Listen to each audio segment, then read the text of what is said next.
وعلیکم السلام ورحمت الله وبرکاتہ. ستاسو سوال د امازون په ذریعہ باندې د آنلاین کاروبار کولو متعلق دی چې دا څنګه د جایز دی کنه جایز. جواب د دې چې علماء کم کړی دی د هغې په رڼا کې به دا خبره وکړو چې هغه وایي چې دا جایز دی، خو د یو څو خبرو په دې کې خیال ساتل دا ضروري دي. یو په خبرو کې هغه دا ده چې صرف د هغې مصنوعاتو تشهیر به کولی کېږي چې هغه په اسلامي نقطه نظر سره حلال وي،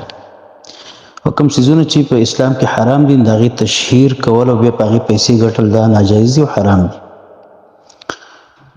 دویم دا دی چې د کمپنۍ د طرف نه به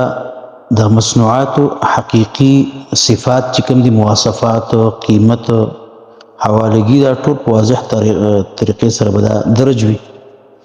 او درېیمه دا چې کمپنۍ چې د کوم مصنوعاتو د کوم مواصفاتو ذکر کړي نو د سامان په لیږلو باندې چې څوک یې وغواړي بیا هغه ډیلیوري کوي لیږي، نو په کار کله چې په هغې کې هغه مذکوره صفات موجود نه وي، د هغې مطابق نه وي هغه څیز، نو په دغه صورت کې بیا د مصنوعات واپس کولو اختیار په کار چې دله ورکړی شوی. چېرې که دغه څیز کې دغه شرایط دغه صفات موجود نه وو،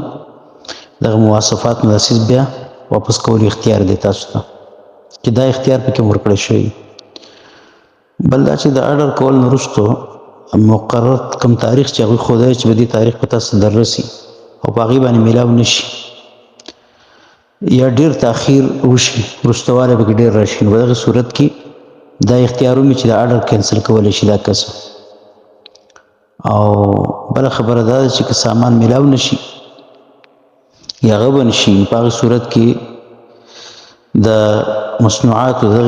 د اخیستلو دپاره چې کومې پیسې جمع کړی شوي دي چې د هغې ضمانت ورته ورکولی کېږي چې دا به تا ته بېرته واپس کېږي د پیسې. او د آنلاین تجارت کې داسې خلک هم شته دی کوم چې دا تجارتونه چې څوک کوي چې دا مصنوعات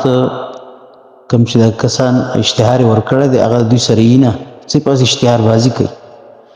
او کله چې څوک هغه ته وغواړي آنلاین د کومې بلې کمپنۍ نه چې ارزان سامان راواخلي او مخې ته بس ته راولېږي،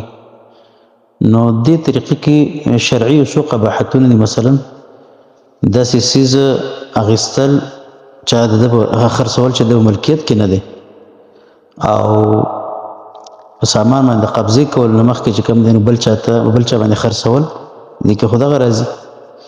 او دا په شریعت کې حرام دی، ناروا دی. په دې وجه باندې دا خبره به یقیني کول پکاري چې د مصنوعات چې کوم دي کمپنۍ سره دا بالکل حقیقي موجود دي. او بهرحال دې کې بیا د پیسو د لېږلو د هغې بیا خپلې طریقې ښودې کې پر امن طریقه هم دغه ده چې کیش آن ډیلیوري چې ورته وایي چې څیز ما ته کله راورسېږي زه بیا پیسې ولېږم، سامان میلاو شي، نو دا پر امن طریقه ده. د نورو کې داسې خطرات کیدی شي. نو دغه یو څو خبرې دي چې دغه پکې خیال وساتلی شي، نو په دې کاروبار کې څه حرج نشته، اسلامي نقطه نظر سره دا جایز دی. والله اعلم.